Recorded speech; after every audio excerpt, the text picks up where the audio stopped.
يلا بينا بسرعة علشان الفيزياء قدامها 3 أيام ونص. ولو شايفين الأيام دي مش كافية فبس عايزاكم تعملوا حاجة في آخر الفيديو هقولكوا عليها، وهتتأكدوا إن الأيام دي كافية ونص. حتى لو انتم مراكمين في حاجات جديدة لسه ما بدأتوهاش، وبإذن الله خلال الفيديو ده هقولكوا تعملوا ايه في الأيام دي.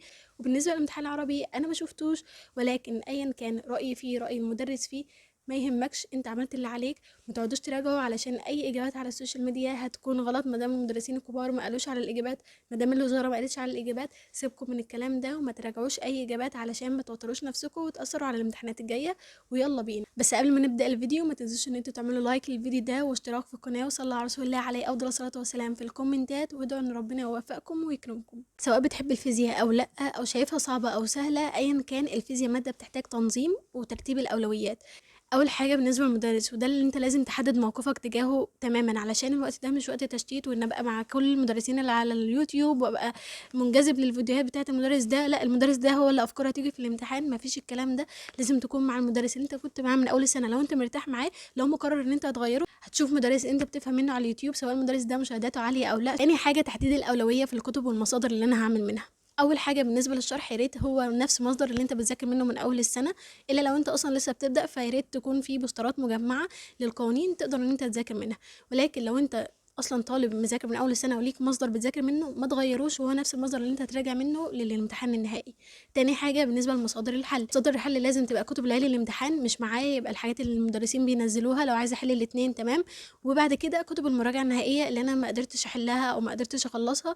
وطبعا كتب اول السنه دي حاجه هتبقى مستبعده تماما لان ما اظنش ان الوقت هيكفيها. ده تاني حاجه بالنسبه لمصادر الحل. تالت حاجه بقى، تعالوا ننظم لكم الايام بتاعتكم. اول حاجه بس عايزه اقولها لكم قبل ما ابدا في تنظيم الايام، هي موضوع النماذج الاسترشاديه. النماذج الاسترشاديه انا لقيت قناه الشيخ جميل في الفيزياء، كنت كلمتكم عنها قبل كده. هم مجمعين لكم النماذج ديت، بدل ما هم 12 نموذج مجمعينها في 6 نماذج، يعني حاسبين الافكار المتكرره والحاجات اللي ممكن تضيع وقتكم وهي اصلا متكرره في كل النماذج، فبالتالي هم مجمعينها في 6 نماذج، نفس النماذج بالظبط ما غيروش فيها اي حاجه، بس حذفوا الافكار المكرره علشان يوفروا عليكم وقتكم في الحل.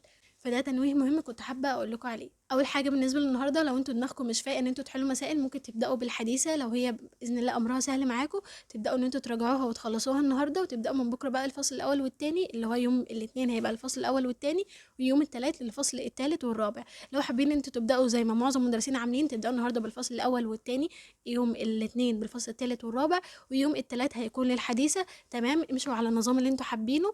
وانا بس بقول لكم ان انتوا تبداوا بالحديثه النهارده لو انتوا دماغكم مش فايقه ان هي تحل مسائل، او مش حاسين ان انتم مركزين بالقدر الكافي ان انتوا تحلوا مسائل بتاعه الكهربيه. اهم حاجه لو انتوا بتسمعوا اكتر من مدرس ما تبقوش بتسمعوا مثلا الفصل الاول الشرح المدرس مستر احمد ابو عرب مثلا، ونفس الشرح برضو المستر محمد عبد المعبود، كده انتوا بتضيعوا وقت. لا، اسمعوا مدرس واحد انتوا بتفهموا منه، وفي الحل اسمعوا سواء من نفس المدرس او مدرس تاني وانتوا بتحبوا طريقه حل اكتر.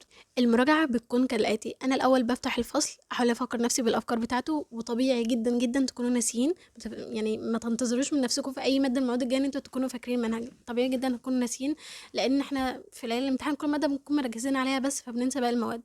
تمام، فعادي هبدا افكر نفسي بالافكار، وطبيعي في الاول هتحسوا ان انتوا بطاء جدا ومش عارفين تدخلوا في المود. تاني يوم او تالت يوم هتحسوا ان انتوا اندمجتوا وبتنجزوا اكتر او اضعاف اليوم الاول كمان. تمام، هبدا ان انا افكر نفسي بالمنهج.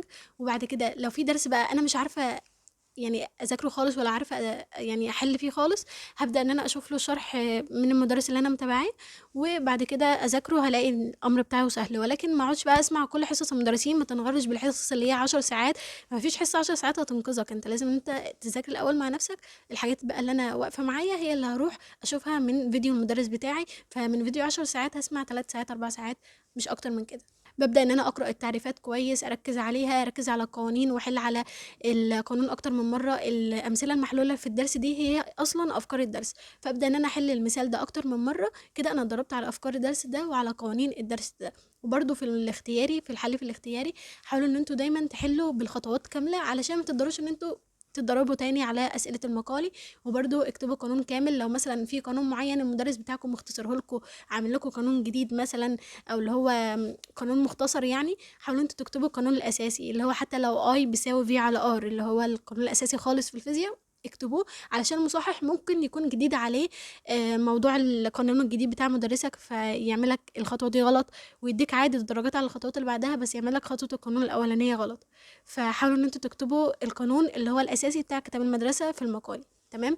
وبرده نبدا بقى الحل. انا كنت بحل عادي من الحاجات البي دي افات اللي كان مستر محمد عبد المعبود بينزلها لنا ورا كل فيديو، فدي كانت المصدر الاول بتاعي. بعد كده بقى كنت بحل في كتب المراجعه النهائيه، ما كانش عندنا كتب ليالي الامتحان، فانتوا دلوقتي بدل كتب المراجعه النهائيه تحلوا من كتب ليالي الامتحان لو معاكم، مش معاكم هتحلوا كتب المراجعه النهائيه.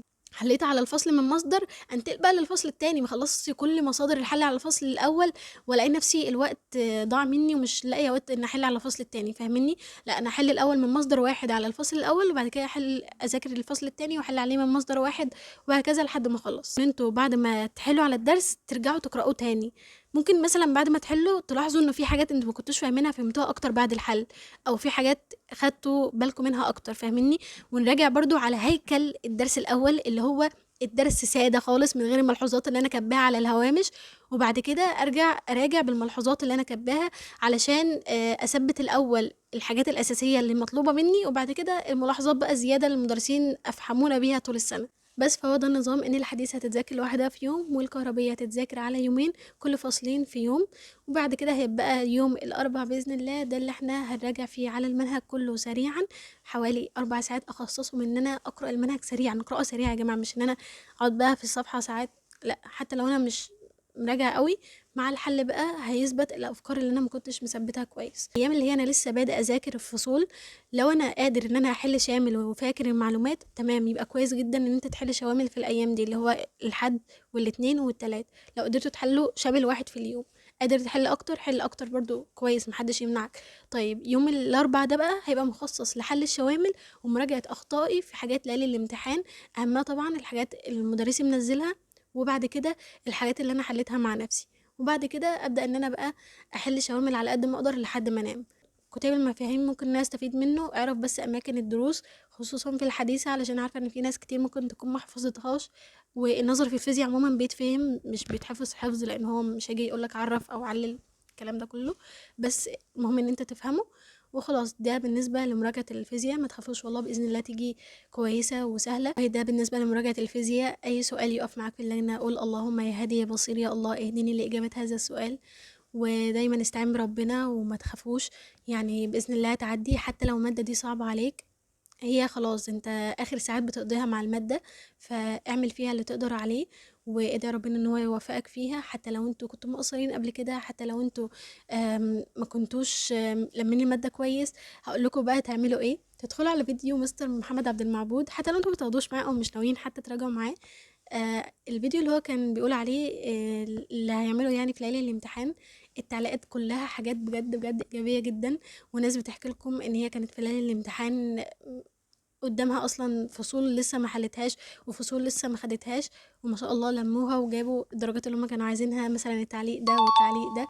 فحاولوا ان انتوا تشوفوا التعليقات دي وتتشجعوا منها. وفي قصص كتير جدا جدا لو قعدنا نحكي هنحكي للصبح، بس احنا ما عندناش وقت للحكاوي. بس لو انتوا حابين تتشجعوا ادخلوا على الفيديو ده وشوفوه. بس ده كان فيديو النهارده، اتمنى يكون عجبكم وفادكم. ما تنسوش ان انتوا تعملوا لايك للفيديو واشتراك في القناه، وصلوا على رسول الله عليه افضل الصلاه والسلام. في الكومنتات معاكم دايما، وبتمنى ليكم كل خير وتوفيق.